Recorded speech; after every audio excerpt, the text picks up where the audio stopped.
Hi, and welcome to Matt Holman Talks Mental Health, the podcast where I have the opportunity to sit down and talk with amazing humans about their journey with mental health. For this episode, I'm so happy to introduce Deirdre McKenna to the conversation. Welcome, Deirdre. Hi, Matt. How are you? I'm doing very well, thank you. I'm good. I'm so glad to see you. Thank you for reaching out. So just a quick introduction. How do I know Deirdre? I'll let you do the proper introductions, let people know what you do and who you are. Deirdre reached out to me when I put out a call for anybody who would be interested in participating in podcasts, and I had a message to say you would, which was fantastic. I always love it when people willingly volunteer to come in to have a chat, to just talk about some of the experiences of their lives. And so this is it. We're here. We've come together. We're going to record this session for the next half an hour, and it's just fantastic to meet you. Pleasure to see you, obviously virtually in person. Thank you very much. And I know you're in Spain at the moment as well. So we're getting some sunshine here now, so it's all good. So that's introduction brilliant from you then, Deirdre. Off you go. Yeah, so thanks very much for having me. And I guess really just it's important, I feel, with the work I'm doing, to be open as well on a podcast, or just to kind of tell a little bit about my story. So I'm an occupational health nurse, and I'm a wellness facilitator. So I've worked in large multinational and facilitated corporate wellness for the last 5 years. And I'm also an advanced yoga teacher. So that's kind of my work / passion, really. So that's me. That's my introduction. Brilliant stuff. No, appreciate that. So we'll get into sort of the work that you do as well, and we'll bring that into the conversation, I'm sure, towards the end. But the big question, as I always ask in this, is your journey with mental health, and you define what that looks like, what that means. But tell us a story. Let's know a little bit more about who you really are, and that will be lovely to hear. So I'm going to let you take that and run with it where you want. Yeah, great. So I suppose it really just I'm from a family of, well, there was 9 altogether. Now it's 8, so I'm in the middle, and I have 4 sisters and 2 brothers. My mum and my dad is now passed away 11, nearly 12 years now. So I grew up in a very big family, and we all had to share, and it was a busy household. And I think it's important to tell you a little bit about my background, really, because my father was a doctor, so he was a big influencer in my life, and my mum was a nurse. And so basically I grew up in a household that talked a lot about medicine and health and patients and the surgery and the busy surgery and the busy work life that my mum and dad had at the time growing up. And so I mean I was influenced a lot by that, and I became a nurse as a result of that. Went to London nursing at the age of 18. I didn't really know what I wanted to do when I left school, so off I went and just followed in the same footsteps of my mom and my eldest sister. So I spent 6 years in London nursing, and traveled all around, and really, I suppose, developed a real love for looking after people and caring. And I think really my mom saw that in me from a young age, that Dee is kind of sensitive, she's very caring. Yep. And I think you need to go to London. She's that was it. Oh, really? That the decision was made, and off I went. So I didn't really know would it suit me, but my path was there, and off I went, and met amazing people along the way nursing in London. Looked after all sorts and had all sorts of experiences in London, which was real eye-opener at the age of 18, kind of going off and living in the halls of residence with loads of other nurses, and barely making ends meet, going in and out to the hospital, getting up at 6 in the morning to go to the other side of London to do 12-hour shifts. And it was a real immersion from your safe home in Cork in Ireland to, okay, here you go, you're right in it now, and you need to just sink or swim. So at the time when I was training, I know that the nursing has changed a lot now, and it's more college based, but we did 3 months on the ward, and then like a month in college and then 3 months on the wards. It was very practical. Yeah. And we were literally immersed into the wards straight away, shadowing nurses and doctors, and just literally getting first-hand experience really of working with people in a very vulnerable situations. Yeah. Very worried people, very upset people because they were unwell. And, you know, so it was, to say it was a learning experience, it really was a learning experience of the nature of people, and understanding and really seeing people at a vulnerable time in their lives. So it was really interesting and really rewarding, I must say.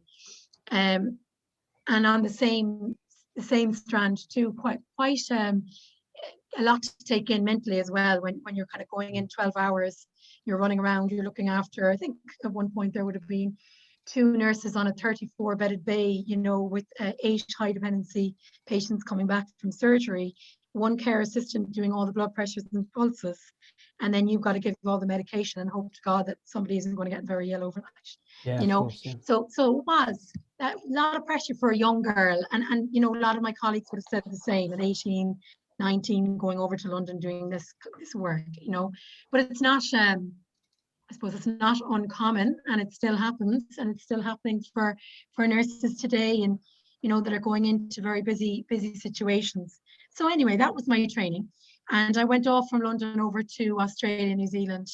I took my work over there, and I traveled Australia, New Zealand as a nurse. So I had lots of experience under my belt. I finished my degree in London, and I spent a year or 2 doing agency nursing, and then I got to travel with the nursing, which was amazing. So, and that again is it's an interesting kind of dynamic as well. When you're a nurse or doctor, you understand that, you know, it's very much a sick patient here is a sick patient in Australia, and you can actually adapt your skills and move into different countries, which is it's fairly cool as well. It's brilliant, you know, that you can do that. And it's a huge learning in that as well.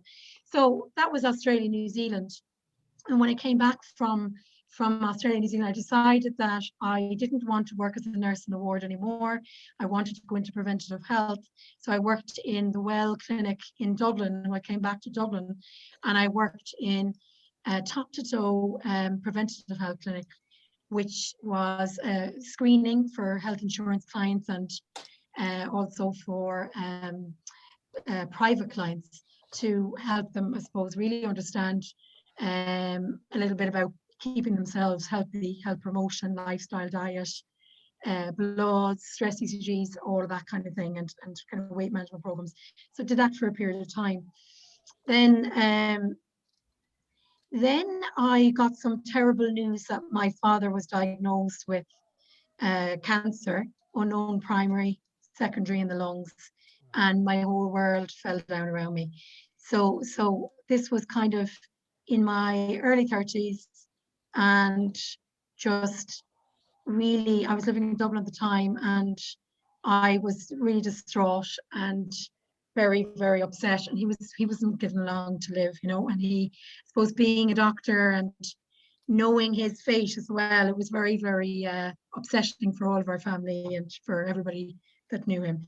So I spent my time then going back every single weekend to Cork to visit my dad, who I was very, very close with and adored. He was really a really, really close person in my life. And so it was kind of the trek down to Cork and then back up to Dublin, and cried all the way down, cried all the way back kind of scenario for the bones of 4 or 5 months. And then when he got very, very ill, I moved home. And then he sadly passed away. He had, I think he had 8 months. He was given 3 months. And so yeah, it was a huge loss. And it was, I suppose, the first really huge loss in my life. I mean, I did lose my granny, like, you know, who I knew all my life, but it was a different dynamic. I think your father or your mother or a sibling is just really huge. Yeah. So that was that changed my world. I came back to move to Cork, and had to kind of, you know, I suppose I can barely remember that year actually. Yeah. It was like a big old haze. But I ended up getting another job doing in a pharmaceutical company, doing a nurse advisor role for cholesterol and diabetes patients. And that actually was great. It was a great little side focus while I was grieving. But what I didn't do in the first year was get any counselling or anything like that. Right. Being a nurse, I kind of navigated my own way through it, and basically thought, yeah, I'll be grand, and you know, I know what to do, and I go and do my exercise and all of that. But a year later, I was diagnosed with the mumps, and I also was diagnosed with asthma, and became very, very unwell. And it didn't help that I hadn't kind of got any help for my grief either, and I wasn't really coping very well. So I got into a real rut, and then I was on antibiotics, and I was getting sick all the time. And so I kind of went into a bit of a decline mentally and physically, and just really kind of went around in circles for about a year or so, you know, just really not feeling well. So I went to my GP. I went for counselling then. I did CBT, went for counselling, all that.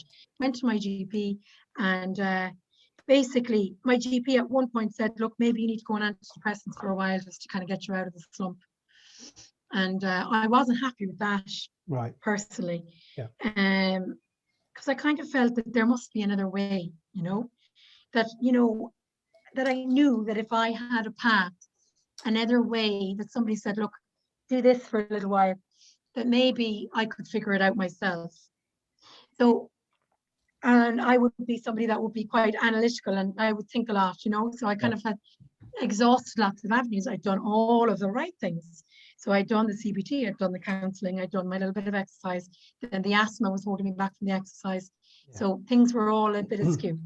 So what I did was I went just along to a yoga class indoors because it was relaxed. And what I found was it really helped. And I found that because I was kind of in fight or flight mode and all kind of stressed and not quite righting myself, that I was calming myself in the class. And that was kind of the start of a new journey for me. So that kind of opened up, okay, I'll go back to another class. Okay, I'll do 2 classes a week. Actually, this is kind of really nice. And maybe I'll do 3 classes a week, and started to kind of feel better. And even when I was doing the classes, I didn't realize that this is actually working on you, kind of thing. But in hindsight, when I look back, I think that was definitely the catalyst, you know. Right. Yep. So so that brings me to really telling you that I started to investigate more into yoga, and I started training, and I actually went along and started training in yoga then after, I suppose, a few months. It became a yoga teacher. So I did 200 hours training with a whole load of other girls and a couple of guys. And interestingly, they all had a bit of a story to tell in their own way, as to how, on a deep kind of granular level, that yoga was helping them. So that I found that very interesting. And being in the preventative health field, and giving advice to people all the time and meeting all sorts, really, giving health advice, you know, it was kind of really, really interesting to me that, you know, actually all the health advice I'm giving, you know, there is something here that needs to be looked at, and that is that there's a fundamental experience that people need to experience to really navigate their own world in a different way. And actually doing yoga and breathing and practicing mind-body connection is actually another path that people don't know about. And I found that path long time back, you know, but it was huge. Like, I mean, and I feel that it's certainly a very, very important thing to get across to people, that actually you know, for me being a triathlete, so I did triathlon, and I Okay. would be a very driven person. So in my personal life, I would have always been running or doing a marathon or Yep. doing all this kind of stuff. And I'd be a bit of a pusher. So for somebody that is a bit of a pusher and then told, well, you have to surrender now because you're sick and you're not feeling well, and it's very hard to surrender. Yeah. And the yoga, when I started, I remember thinking, this is so slow. This is so not what I want to do. And Right. this is, you know, really not me. So it was interesting to kind of to understand that, you know, actually slow is the new strong, I believe. Okay. And you can learn a lot by slowing down and actually quietening down and not pushing so much. And what I have learned as well, I mean, I've done a lot of reading and personal development over the years, but what I have learned is that, you know, you kind of just need to surrender and kind of allow yourself to digest things in more of a, I suppose, in kind of a more of a creative feminine way. And the thing is, everybody's a bit of masculine and feminine in them, Yep. and men and women. And I believe that we're living in a very yang world, which is kind of go, go, go, action, action, action, do, do, do. And Yep. now that we have the computers and all of that around us, it's even giving us that more pushy feeling in life. And it's like, you know, it's the next thing and the next thing and the next thing. And actually, by slowing down, you're actually inviting space in your life, in your head, in your heart, and you can breathe. And it's very, very important for people to know that, to stop, that actually taking a break and stopping in life is a really, really important thing to do. Yeah. And I kind of, even sometimes I have to kind of really pull back and go, well, what's this telling me now? I'm pushing now. And I can almost feel myself pushing in life sometimes, and I actually have to stop and pull right back. So it's like this ebb and flow. And I suppose I have to practice what I preach, because my yoga name is Yoga Floaty. So I need to live within that, Right. what, you know, that flow.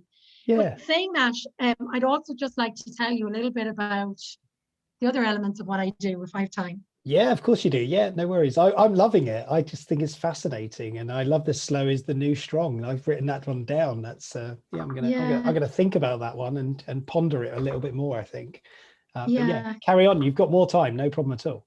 Okay, it's just yeah. So I could talk for hours on that, but I just kind of feel that I think that we need to be living our lives with the rhythm of nature, and we need to be looking more at that ebb and flow in life. Like, you know, winter time, you know, is a time to slow down, and it is a time maybe to get up a little bit later and allow your body to work with the rhythms of nature and actually eat the foods of nature. We know all of this, but do we do it? And are we working in that way? Are we kind of working against the grain all the time? Yeah. You know, it's like me, I have to say, like, I mean, I've been constantly straightening my hair. And it's so funny because the hairdresser said to me a couple of months ago, he was like, stop straightening your hair, you know, Really? just leave it alone, you know. And I'm like, okay, it's more of the, what are we trying to do? Square peg, round hole, like just be, let yourself be. And maybe you need to step back to slow down to let yourself be. Yeah. And I'm still learning how to let myself be, you Yeah. know. It's like we've got all this, sometimes I do think as well, we could be shooting ourselves in the foot with all this perfectionism, these beautiful headstands and this amazing body and all this. And it's just like, it's almost like we're, in one way it's fantastic and it looks great, but in another way it's really shooting ourselves in the foot and putting us all under enormous pressure to be, Oh gosh, yeah. to be what? You know what I mean? Yeah. So that's kind of one element. And I love to bring that into my teaching. And when I teach my class, it's very much kind of like, I feel into what people need, and I feel into the expression of how I am. And then it becomes right because of the feeling as opposed to the thinking it out all the time. And I've learned through my own journey is that, you know, actually feeling into things is better than thinking into things. Yeah. and to step back and actually give yourself space to feel as opposed to think all the time. So that's one thing. And I just wanted to say, it's funny because just being a nurse and I suppose coming on along my path, you know, I kind of worked in a large multinational for 5 years, and I was kind of, my passion was, I literally went to my boss when I started and I said, look, I'd love to own the wellness project. And he was like, yeah, do what you want with it. That's grand. You're the occupational health nurse. You know, there's only 1 or 2 programs running. Maybe you can make it a bit bigger. And that at the time was the way it was in Ireland, because the health insurance companies were giving little nice to know buffers to the companies to say, look, this is, thank you very much for using our service. And now here's a lovely program, skin checks for you guys in the summertime. I'll send a doctor into your workplace. So that's kind of what the way it was back 5 or 6, it was about 6 years ago now, 6 years ago. So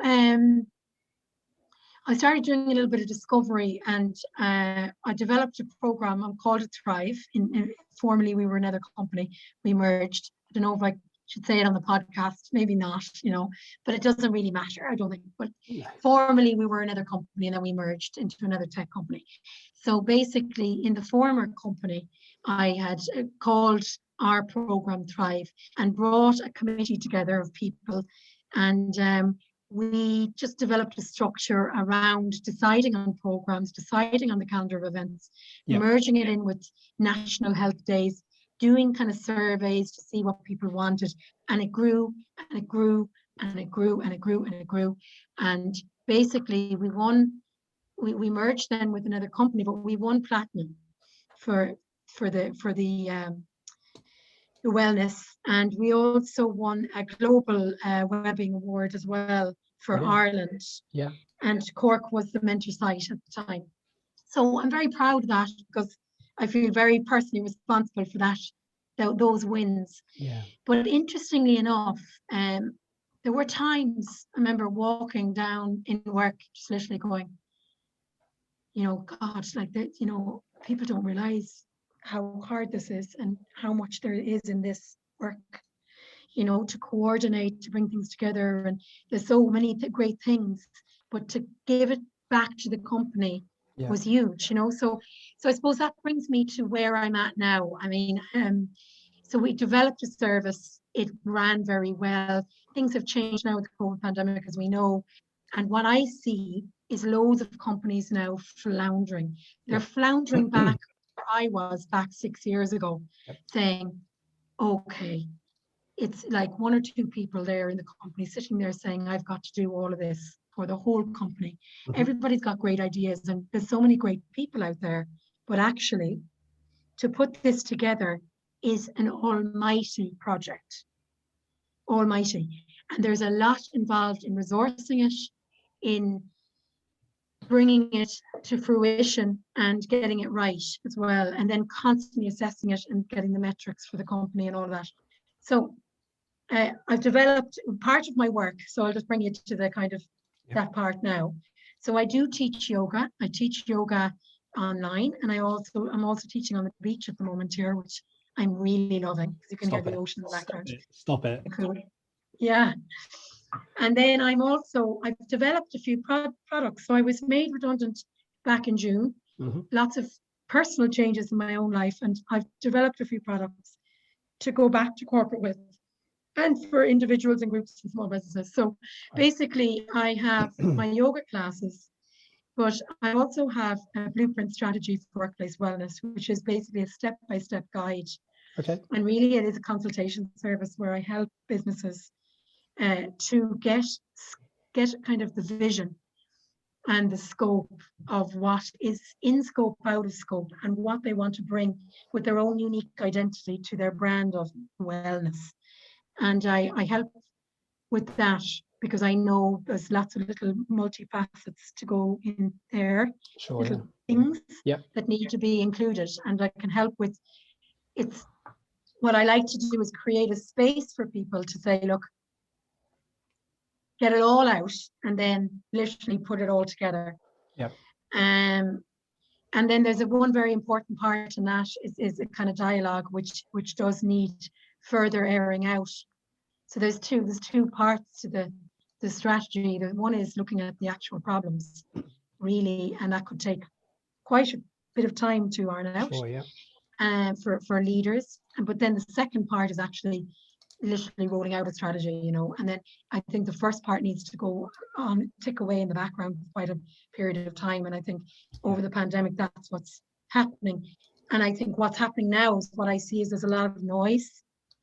There's so much noise, and there's probably, I would imagine, in the companies, a lot of people around the table all having great ideas, and nothing's clear. There's no clarity. So I help with that. I have my classes, I help with the strategy, and I've done just one or two other projects, which would be just a yoga and well-being course for 6 weeks. So that's really for any company that wants to avail of it, kind of a bespoke course. I do microbreak solutions, which is often seen on LinkedIn. It's really just 3 minutes of stopping and breathing, or doing something that's going to help you with a healthy habit. And that's really for people that have absolutely no interest, or not even on the wavelength of any kind of mental health, maybe, or maybe they're just soaked into their work that they take 3 minutes out. Okay. The other thing I do is I do well-being workshops with interchangeable modules. And what that it has is a lovely kind of bespoke quality of my clinical knowledge, as well as my holistic and my own understanding, to bring it together for people and deliver it out. So they're workshops. Is there anything else? I don't want to clutter up. No, that's fine. You've covered some big topics there as well, and I think what's interesting is this realization, or this is true, right? It's companies are now starting to realize they need to do something about well-being, you know, and it's a bit sort of missed an opportunity. Well, exactly, and there is also there's what I'm finding now in this entrepreneurial journey as well, is there's also a lot of pivoting and changing and adapting. Yeah. So like one program might be there, but actually I feel now I have a program now that I've just literally been working on. Yep. And there's not much change in it, but it needs to be advertised in a different way. Yep. That I can support employees now going back to work. So I can create a space for an hour once a week where they come on board with me and we do some techniques. We have a bit of space. And as I said at the start, it's actually understanding that slowing down and creating the space is the key. Yeah, it is. You're absolutely right. I talk about having the ability to find time in our days. You know, we need to find that time to recover and to repair from activities that we do. We just don't give ourselves enough breathing space, do we? It's such an important part of everything. Deirdre, we are coming right to the end of this now. This half hour has just sort of gone past so quickly, and your story is incredible to understand, sort of where you started and how you've sort of evolved, and some of those learnings, those experiences that you obviously, you know, give you the power and the passion to make the changes, to support more people, because you've obviously seen a huge amount and experienced your own your own moments where things have been difficult as well. So just want to say a huge thank you for sharing that firstly. I'll just throw it back to you in a second, just to say if you've got any wise words or tips or thoughts, just to finish off, just to say any final thoughts from you. Final thoughts. Okay. Put you on the spot. Okay. If you haven't tried yoga, do it. Okay. Interesting. Definitely do it, whether you're man, woman, old or young. I think it's the one activity that's going up and up and up. Yeah. And the one activity as well, sports activity, that's being well researched, hugely researched at the moment. And it's coming out with amazing neuroscience results. And it's being constantly looked at. And I don't think it's going away. I think it's going to be here forever and ever and ever. Amen. So get on board, get on your mat. Come on down to me if you want.